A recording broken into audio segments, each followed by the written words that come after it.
Kelly, hi. Hi, hello, good evening. How are you doing, Jess? I'm very well, thank you. How are you? Yes, absolutely excited. I love doing webinars, but I particularly enjoy coming on and doing webinars about my sort of special interest, I guess, within the world of SEND, which is PDA. So I've been keeping an eye on the chat. There are a few housekeeping types of questions just to reassure everyone you will get the slides at the end of this webinar. Not only that, but you'll get a recording as well. And everything that we've talked about, people's questions, the learning material, everything that will all be sent to you in the next sort of day or so. So please don't worry if you need to leave or you need to go and sort your children out or anything. It's a completely informal experience, and you can come and have a chat, come and rewatch at your leisure at any point that you feel that you would like to.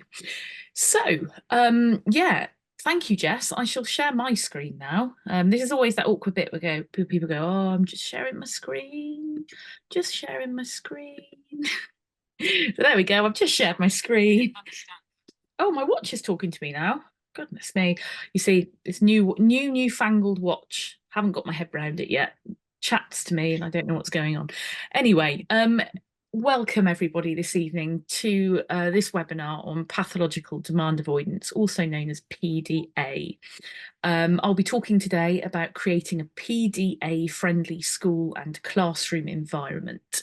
So, as Jess has said, my name's Kelly Jarvis, and I am the Head of Advocacy and Consultancy here at Sunshine Support.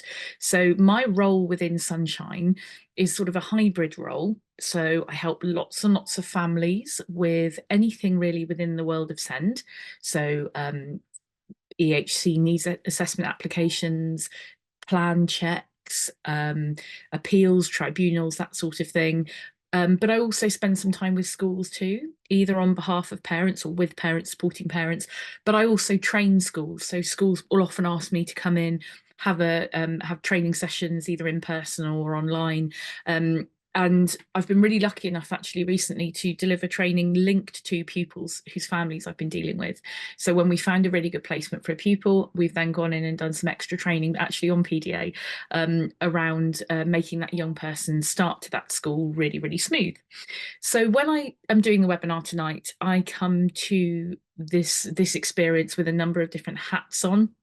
So I have been in education as a teacher since 2005, and my career started in the mainstream sector. So it was secondary English that I trained as, and I found myself being a pastoral manager just after 1 year. So I was a head of year after my newly qualified teacher year finished, and I did that for a couple of years, but then moved across to be director of English. So it's a subject-based one, still all in a quite a large mainstream academy as we were then. But in 2011, I had a really sort of big teaching epiphany, I think, and I worked out where my heart really lay, and that was in special education. So I moved across to be head of English within an independent and residential and day setting for young people with ASD and other complex diagnoses.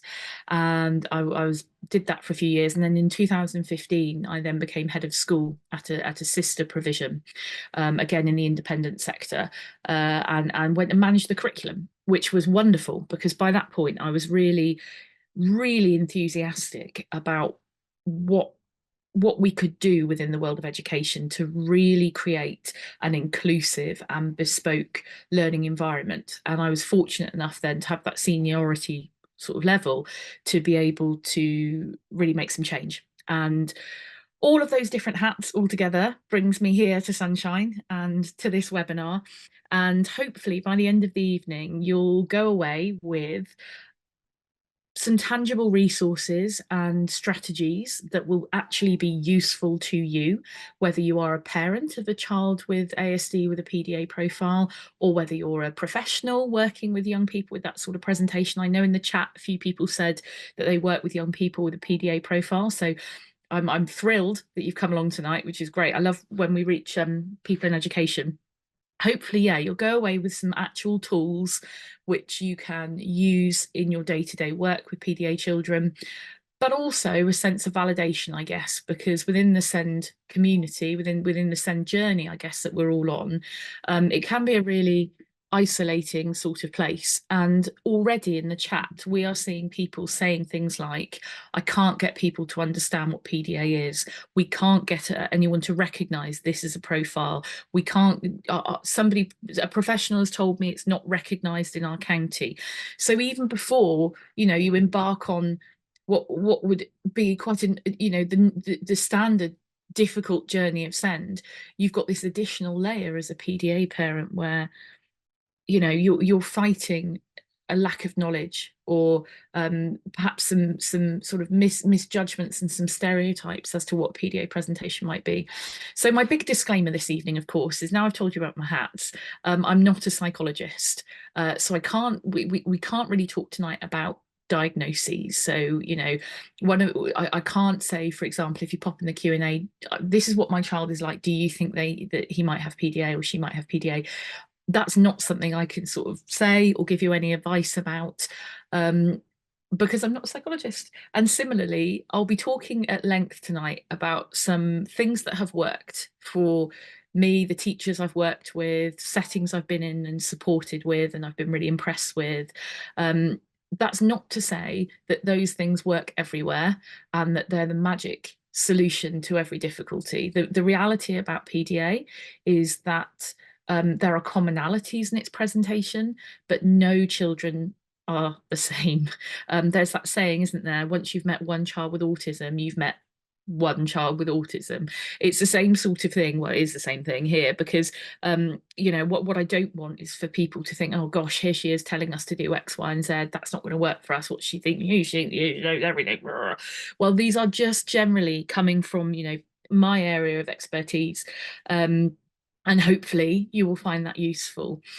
If, however, you do want to share some of the presentation of your child and ask for advice as to strategies, that I can hopefully help with. So please do use the Q&A. A webinar is only as good as its participation of the chat box and the Q&A. And we hope to get heaps of questions tonight, because I will be breaking up the slides with opportunities to answer Q&A, opportunities to look through the chat for you to share your experiences and everything. Please do share your experiences and ask lots of questions. So this is going to be a bit of a whistle-stop tour around PDA. So what is pathological demand avoidance? Apologies if I'm preaching to the converted. If there's people in this room who are incredibly well versed in PDA, the next few slides may well be things you already know, but it's still quite useful, I feel, to go over things, because we may have people tonight who are quite new to this diagnosis pathway of ASD with a PDA profile. Children who have a PDA, pathological demand avoidant profile of ASD, tend to have quite a passive early history. So that essentially means life sort of goes on around your young child with PDA. And this is a commonality for children who may have an autism diagnosis who don't have a PDA profile. That quite egocentric world of the toddler, of many toddlers actually, becomes more so with children who have an autism diagnosis, or go on to get an autism diagnosis. And it's quite common to see that level of insular play. However, there are differences with children who have a demand avoidant profile, as opposed to what many people who aren't familiar with the sort of condition, they may think of ASD and in their head think of a few typical stereotypes. We have the media to thank for that a lot. We've got lots of figures in the media who people jump to when they hear autism or on the autistic spectrum. They think, oh, like that person on that program. But obviously, of course, everyone's different. But the PDA profile is quite different to that presentation a lot of the time, that stereotype presentation. Resisting or avoiding ordinary demands. Now, I can't help feel, but that one is almost like an understatement of the century. We are all resistant to demand by nature in certain contexts, because it's our defense mechanism a lot of the time, and a way to protect ourselves. When a young person has PDA, that is much more exaggerated and much more difficult to cope with than the ordinary natural need to avoid demand that we might have from time to time as neurotypical people. People with PDA might be or might have a surface level of sociability. So thinking of the PDA children that I have taught before, they are they have amongst the most interesting and memorable pupils I've ever had anything to do with. The most peculiar but stimulating conversationalists going, and can be incredibly loquacious and charming young people. And this can be really fooling, beguiling, because what you then get is if people don't quite get PDA or autism spectrum diagnosis, they can say, well, they can't have that many difficulties because they're so good at talking, they're so articulate, so good at like having a conversation.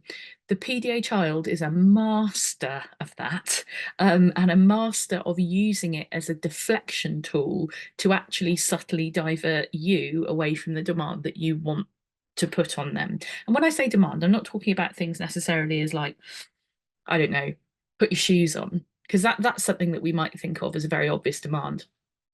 We don't even know half the demands that we put on children if they have PDA, because even something that to us feels like not a demand can often be one. And we'll be talking about that later in the presentation.